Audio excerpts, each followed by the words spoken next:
ಎಲ್ಲ ಹಿರಿಯರು ತಮ್ಮ ಜೀವಿತದ ಅವಧಿಯ ಏನೇನು ಉಳಿಕೆಗಳಿತ್ತು ಅದನ್ನೆಲ್ಲವನ್ನ ಗುರುರಾಘವೇಂದ್ರ ಬ್ಯಾಂಕ್ನಲ್ಲಿ ಇನ್ವೆಸ್ಟ್ಮೆಂಟ್ ಮಾಡಿ ಅದು ಈ ಸ್ಥಿತಿಗೆ ತಲುಪಿದಾಗ ನಿಮ್ಮ ಮನಸ್ಸಿನ ಭಾವನೆಗಳು ಯಾವ ರೀತಿ ಇದೆ ಅಂತ ಹೇಳಿದರೆ ಕೂತ್ಕೊಂಡು ನೋಡಾಗಲೇ ಗೊತ್ತಾಗ್ತಾ ಇದೆ. ಈ ಒಂದು ಕಾರ್ಯಕ್ರಮವನ್ನು ಆಯೋಜನೆ ಮಾಡಬೇಕು ಅಂತ ಹೇಳಿ ಗುರುರಾಜರು ಮತ್ತು ಎಲ್ಲ ತಂಡದವರು ಮಾತಾಡ್ತಾ ಇದ್ದಾರೆ. ಏನೇನಾಗಿದೆ ಅಂತಕ್ಕಂಥದ್ದು ಒಂದಿಷ್ಟು ವಿಷಯಗಳು ಗೊತ್ತಾಗಬೇಕು. MP ಅವರು ಇದ್ದರೆ ಬಹಳ ಒಳ್ಳೆಯದಾಗುತ್ತೆ ಅಂತೇಳಿ ಆ ದೃಷ್ಟಿಯಿಂದ ಈ ಸಭೆ ಆಯೋಜನೆ ಆಗಿದೆ ಅಂತ ನಾನು ಭಾವಿಸ್ತೀನಿ. ಸಮಾರಂಭದಲ್ಲಿ ವೇದಿಕೆ ಮೇಲೆ ಆಸೀನರಾಗಿರ್ತಕ್ಕಂಥ ಎಲ್ಲ ಹಿರಿಯರು, ನೆರೆದಿರ್ತಕ್ಕಂಥ ಆತ್ಮೀಯ ಸಹೃದಯ ಬಂಧುಗಳು ಹಿರಿಯರು, 2019 ದೇಶದಲ್ಲಿ ಎಲ್ಲರನ್ನೂ ಕೋವಿಡ್ ಕಾಡ್ತಾ ಇದ್ದರೆ ಒಂದಿಷ್ಟು ಜನನ್ನ ನಮ್ಮ ರಾಮಕೃಷ್ಣ ಮತ್ತು ತಂಡದವರು ಕಾಡ್ತಾ ಇದ್ದಾರೆ. ಎಲ್ಲರೂ ಯಾವುದೋ ಒಂದು ಆಶೋತ್ತರಗಳನ್ನು ಇಟ್ಕೊಂಡು ಏನೋ ನಮ್ಮ ಉಪ್ಪಿನ ಕಾಲಕ್ಕೆ, ನಮ್ಮ ಕಟ್ಟದ ಕಾಲಕ್ಕೆ, ಔಷಧ ಉಪಚಾರಗಳಿಗೆ ಅಥವಾ ನಮ್ಮ ಜೀವನಕ್ಕೆ, ಮಕ್ಕಳ ಮದುವೆಗೆ, ವಿದ್ಯಾಭ್ಯಾಸಕ್ಕೆ ಒಂದಿಷ್ಟು ಹಣವನ್ನು ಉಳಿಸಿ ಅದನ್ನು ಇಡಬೇಕು, ಎಲ್ಲಾದರೂ ಡೆಪಾಸಿಟ್ ಮಾಡಬೇಕು ಅಂತ ಹೇಳಿ ಹೊರಟಾಗ ಬಣ್ಣ ಬಣ್ಣದ ಮಾತುಗಳಿಂದ ಬೇರೆ ಬೇರೆ ಆಮಿಷಗಳನ್ನು ಒಡ್ಡಿ ಬೇರೆ ಬೇರೆ ಏಜೆಂಟರ ಮುಖಾಂತರವಾಗಿ ಅವರಿಗೆ ಒಂದಿಷ್ಟು ಆಮಿಷಗಳನ್ನು ಕೊಟ್ಟು ಎಲ್ಲರ ಹಣ ಅಲ್ಲಿ ಡಿವೈಡ್ ಆದಮೇಲೆ ಆರ್ಬಿಐಗೂ ಒಂದಿಷ್ಟು ಮಂಕುಬೂದಿಯನ್ನು ಎರಿಸತಕ್ಕಂಥ ಪ್ರಯತ್ನವನ್ನು ಮಾಡಿ ಸರ್ಟಿಫಿಕೇಶನ್ ಯಾವ ರೀತಿ ತಗೊಳ್ಬೇಕು ಅದರ ಪ್ರಯತ್ನವನ್ನು ಮಾಡಿ ಎಲ್ಲರಿಗೂ ನಂಬಿಕೆ ಹುಟ್ಟುವ ರೀತಿಯಲ್ಲಿ ಕಾರ್ಯಗಳನ್ನು ರೂಪಿಸಿ ಇವತ್ತು ಸಾಕಷ್ಟು ಜನರ ಸಂಕಟಕ್ಕೆ, ತೊಂದರೆಗೆ ಇದು ಮಾಡಿರ್ತಕ್ಕಂಥದ್ದು ನಾವೆಲ್ಲ ಗಮನಿಸ್ಕೊಂಡು ಬಂದಿದ್ದೀವಿ.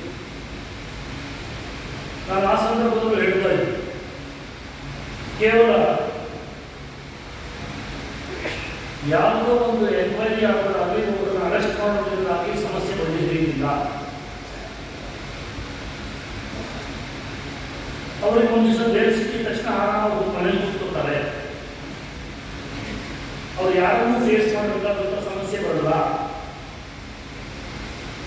ಅವ್ರಿಗೆ ಬೇಕಾದಂಥ ಆಸ್ತಿಗಳನ್ನ ಒಗ್ಗೂಡಿಸಿ ಏನೋ ಒಂದು ವಿಚಾರವನ್ನು ಮಾಡಿಟ್ಕೊಂಡು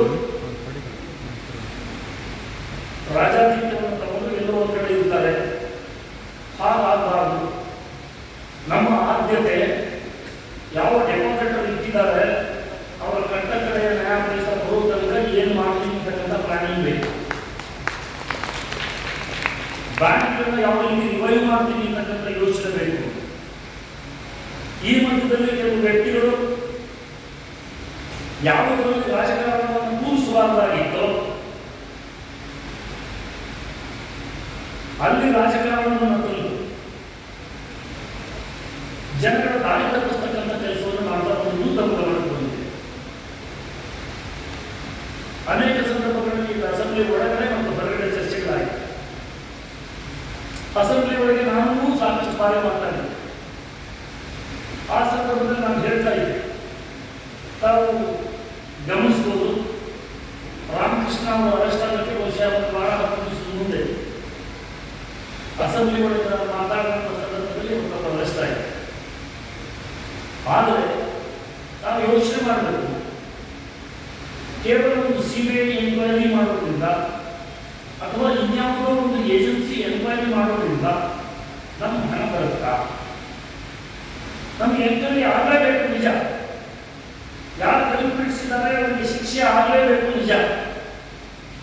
ಆದರೆ ಕೇವಲ ಎನ್ಕ್ವೈರಿಗಳಿಂದ ನಮ್ಮ ದುಡ್ಡು ಬರೋದಾದರೆ ಬಹಳ ಸುಲಭವಾಗಿ ಅದನ್ನು ಮಾಡಬಹುದು. ನಾನು ಕೂತಿರ್ತಕ್ಕಂಥವ್ರು ಎಲ್ಲರ ಮೂಲ ಉದ್ದೇಶ ನಾವು ಕಷ್ಟಪಟ್ಟು ದುಡಿಮೆ ಮಾಡಿರತಕ್ಕಂಥ ಹಣ ಏನಿದೆ ಅದು ನಮಗೆ ಬರಬೇಕು, ನ್ಯಾಯಯುತವಾಗಿ ನಮಗೆ ಸಿಗಬೇಕಾದಂಥ ನಮ್ಮ ಹಣ ನಮಗೆ ಬರಬೇಕು. ಅದ್ರ ಬಗ್ಗೆ ಯಾರು ವಿಚಾರವನ್ನು ಎತ್ತಾ ಇಲ್ಲ. ನಿಮಗೆ ದುಡ್ಡನ್ನು ಯಾವ ರೀತಿ ಕೊಡಿಸ್ತೀವಿ ನಾವು ಅಂತ ಯಾವ ಹೇಳ್ತಾ ಇಲ್ಲ. ಬರೀ ಒಂದು ಸಿಬಿಐ ಎನ್ಕ್ವೈರಿ ಆಗಬೇಕು, ಸಿಬಿಐ ಎನ್ಕ್ವೈರಿ ಆಗಬೇಕು. ಇತಿಹಾಸವನ್ನು ನೀವು ತೆಗೆದು ನೋಡಿದರೆ ದೇಶದಲ್ಲಿ ಎಷ್ಟೆಷ್ಟು ಬ್ಯಾಂಕ್ಗಳು ಯಾವ್ಯಾವ ರೀತಿಯಲ್ಲಿ ಮುಂದುವರಿತು, ಯಾವ್ಯಾವ ಬ್ಯಾಂಕ್ಗಳಿಗೆ ಎನ್ಕ್ವೈರಿ ಆಯಿತು. ಕಾಂಗ್ರೆಸ್ ಸರ್ಕಾರಗಳಿದ್ದ ಸಂದರ್ಭದಲ್ಲಿ ನಡೆದಂತಹ ಹಗರಣಗಳಲ್ಲಿ ಯಾರಿಗೆ ಏನು ದುಡ್ಡು ಬಂತು, ಯಾವ ಎನ್ಕ್ವೈರಿಯ ರಿಪೋರ್ಟ್ ಇಲ್ಲಿ ತಲುಪಿದೆ, ಆ ಎನ್ಕ್ವೈರಿಗಳಿಂದ ಯಾರಾದರೂ ಏನಾದರೂ ಅನುಕೂಲ ಆಯ್ತಾ, ನಾವು ಯೋಚನೆ ಮಾಡಬೇಕಾಗಿತ್ತು. ಆದ್ಮೇಲೆ ನಾನು ಅವತ್ತು ಹೇಳಿದ್ದೆ, ಹಿಂದೆ ಏನು 1 ಲಕ್ಷ ರೂಪಾಯಿ ನಿಮಗೆ ಹಣ ಸಿಕ್ಕಿತ್ತು, ಅದಾದ ನಂತರದಲ್ಲಿ ತೇಜಸ್ವಿ ಸೂರ್ಯ ವೇದಿಕೆ ಬಂದಿದ್ದಾರೆ. ಅವತ್ತು ಅವರ ವಿಶೇಷ ಪ್ರಯತ್ನ, ಇದರಲ್ಲಿ ಯಾರದ್ದೇ ಹಸ್ತಕ್ಷೇಪ ಅಥವಾ ಮತ್ಯಾವುದೋ ಇದೆ ಅಂತ ಹೇಳಿದ್ರೆ ಬಹುಶಃ ಎಲ್ಲರಿಗೂ ಯಾರು ಒಪ್ಪೋದಿಲ್ಲ. ಬಟ್ ಫಾರ್ ಹಿಮ್ ಈ 5 ಲಕ್ಷ ಯಾರು ಬರ್ತಿತ್ತು ಯಾರು ಹೇಳಿ 1 ಲಕ್ಷ ಇದ್ದ ಹಣವನ್ನು 5 ಲಕ್ಷಕ್ಕೆ ಏರಿಸಿದ್ದು. 5 ಲಕ್ಷ ಯಾವಾಗ ಕೊಡಬೇಕು? ಬ್ಯಾಂಕು ಏನು ಆಗೋದಿಲ್ಲ, ಇದು ಮುಗ್ದೋಗುತ್ತೆ, ಇದು ಕ್ಲೋಸರ್ ಸ್ಟೇಜಿಗೆ ಬಂದಿದೆ, ಇದನ್ನು ರಿವೈವ್ ಮಾಡೋಕ್ಕಾಗಲ್ಲ ಅಂತ ಹೇಳಿ ಏನಾದರೂ ಒಂದು ತೀರ್ಮಾನ ಅಂದರೆ ಅವಾಗ ಕೊಡಬೇಕು. ಅದಕ್ಕೆ ಮುಂಚೆ ಎನ್ಕ್ವೈರಿಗಳು ನಡೀಬೇಕು. ಆದರೆ ಯಾವ ಒಬ್ಬ ಸೀನಿಯರ್ ಸಿಟಿಸನ್ ನಾಳೆ ಬೆಳಗ್ಗೆ ನನ್ನ ಔಷಧಿ ಉಪಚಾರಕ್ಕೆ ದುಡ್ಡಿಲ್ಲ, ಬೆಳಗ್ಗೆ ಊಟ ಮಾಡಲಿಕ್ಕೆ ದುಡ್ಡಿಲ್ಲ, ಈ ವಿಚಾರಗಳನ್ನು ತಗೊಂಡು ಕೇಂದ್ರ ಸರ್ಕಾರದಲ್ಲಿ ಇದನ್ನ ಪ್ರಸ್ತಾವನೆಯನ್ನು ಇಟ್ಟು ಕ್ಯಾಬಿನೆಟ್ನಲ್ಲಿ ಇದ್ರ ಬಗ್ಗೆ ಡಿಸ್ಕಷನ್ಗಳು ನಡೆದ ಮೇಲೆ ಆ 5 ಲಕ್ಷವನ್ನು ತತ್ಕ್ಷಣದಲ್ಲೇ ಕೊಡಬೇಕು, 3 ತಿಂಗಳಿನಲ್ಲಿ ಹಣ ಕೊಡಬೇಕು ಅಂತ ಹೇಳಿ ತೀರ್ಮಾನ ತಗೊಂಡಿದ್ದಂಥದ್ದು. ಅದರಲ್ಲಿ ಕಾಂಟ್ರಿಬ್ಯೂಷನ್ ನೀವು ಎಲೆಕ್ಟ್ ಮಾಡಿರ್ತಕ್ಕಂಥ MP ಆಗಿರ್ತಕ್ಕಂಥದ್ದು ನಾವು ಯಾರು ನೋಡಿಲ್ಲ. ಅತ್ಯಂತ ಚಿಕ್ಕ ಪ್ರಾಯದಲ್ಲೇ ಯಾರ್ಯಾರನ್ನ ಯಾವ ರೀತಿ ಕನ್ವಿನ್ಸ್ ಮಾಡಬೇಕು ಅದನ್ನು ಮಾಡಿ ಅವತ್ತು ಕೋಆಪರೇಟಿವ್ ಮಿನಿಸ್ಟರ್ ಮತ್ತು ಗೃಹ ಸಚಿವರಾಗಿರ್ತಕ್ಕಂಥ ಅಮಿತ್ ಶಾ ಆಗಿರ್ಬೋದು, ಇವತ್ತು ಕರ್ನಾಟಕವನ್ನು ರಾಜ್ಯಸಭೆಯಲ್ಲಿ ರೆಪ್ರೆಸೆಂಟ್ ಮಾಡ್ತಾ ಇರ್ತಕ್ಕಂಥ ಬೆಂಗಳೂರು ಹೋಗಿರ್ತಕ್ಕಂಥ ನಿರ್ಮಲಾ ಸೀತಾರಾಮನ್ ಅವರಾಗಿರ್ಬೋದು, ಅವರೆಲ್ಲರ ಮನವರಿಕೆ ಮಾಡಿಕೊಂಡು ಒಂದು ಹಂತದ ಪ್ರಯತ್ನ ನಡೆದಾದ ಮೇಲೆ ಸಾಕಷ್ಟು ಜನಕ್ಕೆ ಅವರ ಪೂರ್ಣ ಪ್ರಮಾಣದ ಹಣ ತಲುಪಿದೆ. ಆದರೆ ಅಲ್ಲಿ ಮುಗಿತಾ ಇದೆ, ಕೆಲವರಿಗೆ ಪಾರ್ಷಿಯಲ್ ಅಮೌಂಟ್ ಬಂದಿದೆ. ಆದರೆ 25 ಲಕ್ಷ, 30 ಲಕ್ಷ, 50 ಲಕ್ಷ ದುಡ್ಡಿಟ್ಟಿರ್ತಕ್ಕಂಥ ಜನ ಇದ್ದಾರೆ. ಅವ್ರ ದುಡ್ಡು ಯಾವ ರೀತಿ ಬರಬೇಕು? ದಿನ ಬೆಳಗ್ಗೆ ಎದ್ದು ನಾನು ಸಿಬಿಐ ಎನ್ಕ್ವೈರಿ ಆಗಲಿ, ಇಡಿ ಎನ್ಕ್ವೈರಿ ಆಗಲಿ ಅವ್ರನ್ನ ಕರ್ಕೊಂಡು ಬಂದಿದ್ರೆ, ನಾನು ಮೊನ್ನೆ ಕೇಳ್ತಾ ಇದ್ದೆ ಗುರುರಾಜ್ ಮತ್ತು ಸ್ನೇಹಿತರಿಗೆ, ನೀವು ನಾಳೆ ಏನಾದರೂ ಹೋಗಿ 10,000 ರೂಪಾಯಿಯನ್ನ ಗುರುರಾಜ್ ಬ್ಯಾಂಕ್ ರಿವೈವ್ ಮಾಡಕ್ಕೆ ಇಟ್ಟಿದ್ದೀವಿ, ನೀವು 10,000 ರೂಪಾಯಿ ಹಾಕಿದ್ರೆ ಅವರು ಹಾಕ್ತಾರ?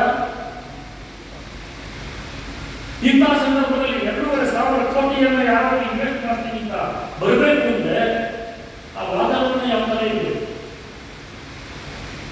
ಕೆಲವರಿಗೆ ರಿವೈವ್ ಮಾಡೋದು ಯಾವುದೇ ಕಾರಣಕ್ಕೂ ಬೇಕಾಗಿಲ್ಲ, ಯಾವ ಇನ್ವೆಸ್ಟರ್ನೂ ಬರಬೇಕಾದಂಥ ಪರಿಸ್ಥಿತಿ ಇಲ್ಲ. ಒಂದು 2-3 ಜನ ಯೋಚನೆ ಮಾಡಿದ್ರು. MP ಸಾಕಷ್ಟು ಪ್ರಯತ್ನಗಳನ್ನು ಮಾಡಿ ಬೇರೆ ಬೇರೆ ಸೋರ್ಸ್ಗಳಿಂದ ಅವರನ್ನು ಕರ್ಕೊಂಡ್ಬರ್ತಕ್ಕಂಥ ಅವರನ್ನು ಕನ್ವಿನ್ಸ್ ಮಾಡ್ತಕ್ಕಂಥ ಪ್ರಯತ್ನವನ್ನು ಮಾಡಿದ್ರು. ಒಂದು ಕ್ಲಿಯರ್ ಪ್ಲಾನ್ ಇತ್ತು. ಇವತ್ತು ಸಾಕಷ್ಟು ಸೊಸೈಟಿ ಮೆಂಬರ್ಸ್ ಮಾಡಿದೆ. ಆ ಸೊಸೈಟಿ ಮೆಂಬರ್ಸ್ಗಳ ಪರಿಸ್ಥಿತಿ ಏನಾಗಬೇಕು? ಆ ಸೊಸೈಟಿಗಳ ಹಣ ಯಾವ ರೀತಿ ಅವ್ರಿಗೆ ವಾಪಸ್ ಕೊಡಬೇಕು? ಯಾರು ಮಾಡದೇ ಇರತಕ್ಕಂಥ ತಪ್ಪಿಗೆ ಯಾರೋ ಶಿಕ್ಷೆ ಅನುಭವಿಸ್ತಕ್ಕಂಥ ಸ್ಥಿತಿ ನಿರ್ಮಾಣ ಆಗಿದೆ. ಇದಕ್ಕೆ ಎಲ್ಲ ಒಂದು ಯೋಜನೆಗಳನ್ನು ರೂಪಿಸಿದಂಥ ಸಂದರ್ಭದಲ್ಲಿ ಬಹಳಷ್ಟು ಜನ ಸಂಕಟ ಪಡ್ತಾರೆ. 5 ಲಕ್ಷ ತನಕ ಯಾಕೆ ಸಿಕ್ತು? ಅದು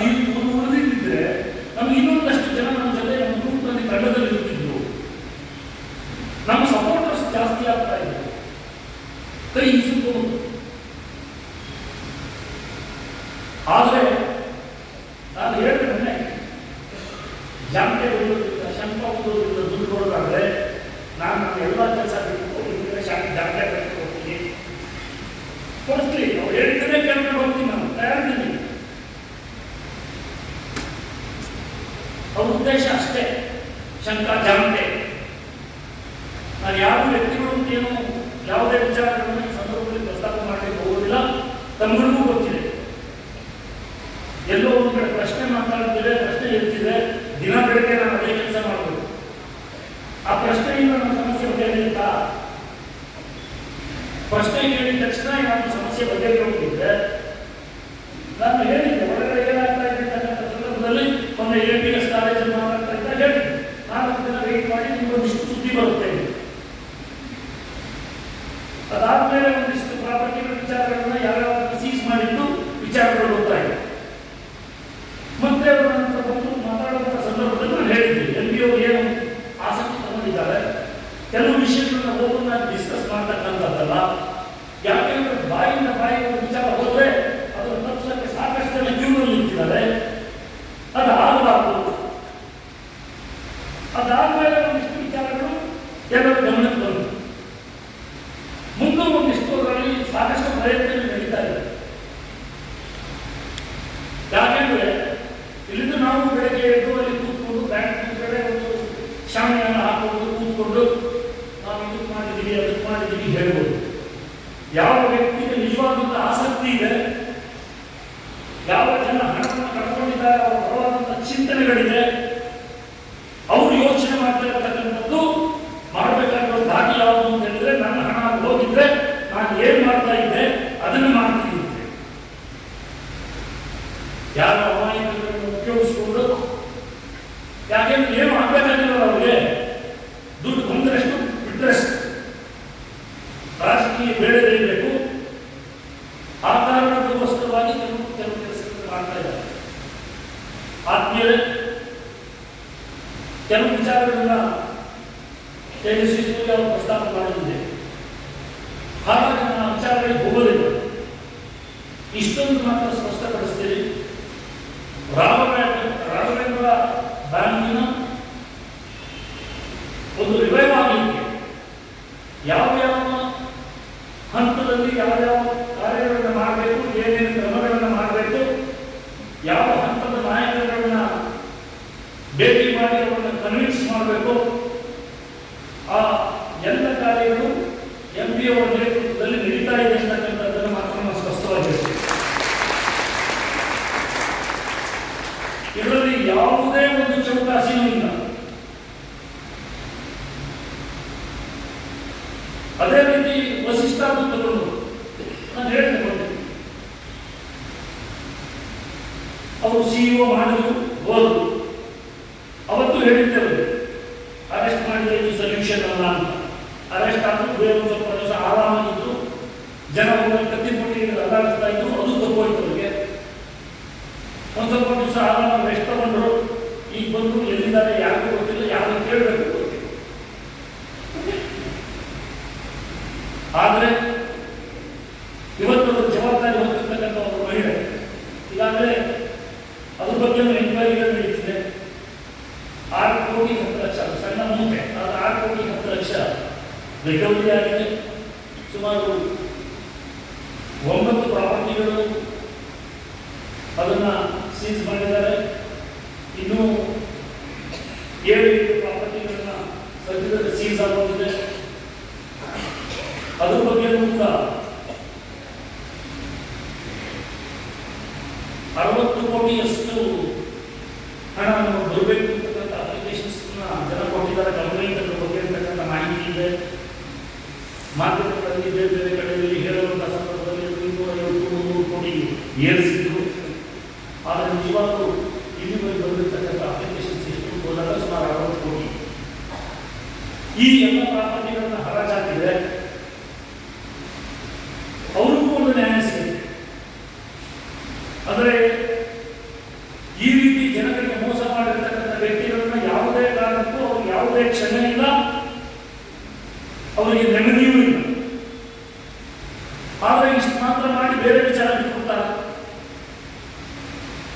ಖಂಡಿತ ಸಾಧ್ಯ ಇದೆ. ಯಾವ ಜನಗಳಿಗೆ ಮೋಸ ಮಾಡಿರ್ತಕ್ಕಂಥ ವ್ಯಕ್ತಿ ಅಥವಾ ಅವರಿಗೆ ಬೆಂಬಲ ಕೊಟ್ಟಿರ್ತಕ್ಕಂಥವ್ರು, ಅವರಿಗೆ ಸಹಕಾರ ಕೊಟ್ಟಿರ್ತಕ್ಕಂಥವ್ರು ಯಾವುದೇ ರೂಪದಲ್ಲಾಗಿರಲಿ, ಅವರು ಎಷ್ಟೇ ದೊಡ್ಡವರಾಗಿರಲಿ, ಅವ್ರಿಗೆ ಆಗಬೇಕಾದಂಥ ಶಿಕ್ಷಣ ಕೂಡ ಹಾಗೆ ಆಗುತ್ತೆ. ಆದರೆ ನಮ್ಮ ಮೊದಲನೇ ಆದ್ಯತೆ ನಮಗೆ ಕೊಡಬೇಕಾದಂಥ ಹಣ ಬರಬೇಕು. ಅದು ಎರಡನೇ ಭಾಗ. ಆ ದೃಷ್ಟಿಯಿಂದ ನಾನು ನಮಗೆ ಇವತ್ತು ಕೂಡ ಕಾರಣಕ್ಕೆ ಬೇರೆ ಇದೆ. ಕೆಲವು ವಿಚಾರಗಳಿಗೆ ಈಗಾಗಲೇ ಅವರಿಗೆ ಆರ್ಗನೈಸರ್ಸ್ಗೆ ಪರ್ಮಿಷನ್ ಕೊಟ್ಟು ಕಾರ್ಯಕ್ರಮಗಳನ್ನು ಮಾಡಲಿಕ್ಕೆ ಹೇಳಿದ್ದಾರೆ. ನಾವು ಒಂದು ಹಂತವನ್ನು ಬಿಟ್ಟು ಮಾತಾಡೋದಿಲ್ಲ. ಮುಂದಿನ ಸಂದರ್ಭದಲ್ಲಿ ಇಷ್ಟು ಮಾತ್ರ ನಾನು ಸ್ಪಷ್ಟವಾಗಿ ಹೇಳ್ತೀನಿ. ನಾನಾಗಿರ್ಬೋದು, MP ಅವರಾಗಿರ್ಬೋದು, ನಮ್ಮ ತಂಡ ಆಗಿರ್ಬೋದು, ಯಾವತ್ತೂ ಕೂಡ ಆತ್ಮಸಾಕ್ಷಿಯಾಗಿ ನಾವು ನಿಮ್ಮ ಜೊತೆ ನಿಂತೀವಿ. ಇದು ಯಾವುದೋ ಒಂದು ಸಂದರ್ಭ ಅದಕ್ಕೆ ಮಾತಾಡ್ತಾ ಇದ್ದಾರೆ ಅಂತಲ್ಲ, ಹಿಂದೆನೂ ಕೂಡ ನಾವು ಯಾವ ರೀತಿ ನಡ್ಕೊಂಡು ಬಂದಿದ್ದೀವಿ. ಪ್ರಚಾರಕ್ಕೋಸ್ಕರ ಈ ಕೆಲಸ ನಡೆಯೋದಿಲ್ಲ. ಕೆಲಸ ಮಾಡಬೇಕಾಗಿರ್ತಕ್ಕಂಥದ್ದು ನಮ್ಮ ಆದ್ಯ ಕರ್ತವ್ಯ, ನಮ್ಮ ಧರ್ಮ. ಆ ದೃಷ್ಟಿಯಿಂದ ಕೆಲಸವನ್ನು ಮಾಡ್ತಾ ಇದ್ದೀವಿ, ಮುಂದುವರಿಸ್ತೀವಿ ಅಂತಕ್ಕಂಥ ಮಾತನ್ನು ಹೇಳ್ತಾ ಕೆಲವು ವಿಷಯಗಳನ್ನ ತೇಜಸ್ವಿ ಸೂರ್ಯ ಅವರು ಪ್ರಸ್ತಾಪ ಮಾಡಬೇಕಾಗಿರೋದ್ರಿಂದ ಅವರೇ ಆ ವಿಚಾರಗಳನ್ನು ಹೇಳ್ತಾ ತಾವೆಲ್ಲ ಹೆಚ್ಚಿನ ಸಂಖ್ಯೆಯಲ್ಲಿ ಈ ಸಂದರ್ಭದಲ್ಲಿ ಆಗಮಿಸಿದ್ದೀರಿ. ನಿಮ್ಮ ನೋವು ನಮಗೆ ಅರ್ಥ ಆಗಿದೆ. ಖಂಡಿತವಾಗೂ ನಾವು ಜೊತೆಯಲ್ಲಿರ್ತಕ್ಕಂತಹ ಮಾತನ್ನು ಮತ್ತೊಮ್ಮೆ ನಾವು ಪುನರುಚ್ಚರಿಸಿ ಇದಕ್ಕೆ ಆಯೋಜಕರಿಗೆ ಎಲ್ಲರಿಗೂ ಕೂಡ ನನ್ನ ಹೃದಯಪೂರ್ವಕವಾದ ನಮನಗಳನ್ನು ಸಲ್ಲಿಸ್ತಾ ತನಗೂ ಕೂಡ ವಂದನೆಗಳನ್ನು ಸಲ್ಲಿಸುತ್ತಿದ್ದೀನಿ. ದಯಮಾಡಿ ತಾವುಗಳು ಯಾವುದೇ ಲಿಪ್ ಸಿಂಪಥೈಸರ್ಸ್ನ ಮಾತಿಗೆ ಬೆಲೆ ಕೊಡ್ತಾರೆ. ನೀವುಗಳು ಯೋಚನೆ ಮಾಡಿ, ನಮಗೆ ಸಹಾಯ ಆಗೋದಿದ್ರೆ ಯಾರಿಂದ ಆಗ್ಬೋದು? ಯಾವ್ದಾದ್ರು ಬಾಯಿಗಳಿಂದ ಆಗುತ್ತಾ, ಇಲ್ಲ ನಿಜವಾಗ್ಲೂ ನಮ್ಮ ಪರವಾಗಿ ಕೆಲಸ ಮಾಡ್ತಾ ಇರ್ತಕ್ಕಂಥ ವ್ಯಕ್ತಿಗಳಿಂದ ಆಗುತ್ತಾ ಅಂತಕ್ಕಂತಹ ಯೋಚನೆಯನ್ನು ತಾವು ಮಾಡಿದಾಗ ನಿಮಗೆ ಅದಕ್ಕೆ ಉತ್ತರ ಸಿಗುತ್ತೆ. ಎಲ್ಲರಿಗೂ ಒಳ್ಳೆಯದಾಗಿ.